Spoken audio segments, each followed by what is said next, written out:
Lola Mano po. Maraming salamat, Lola.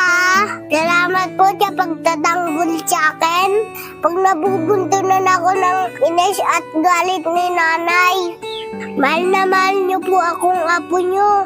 Lagi po kayo nag-aabot ng barya sa akin, Lola, kahit di ko kailangan po.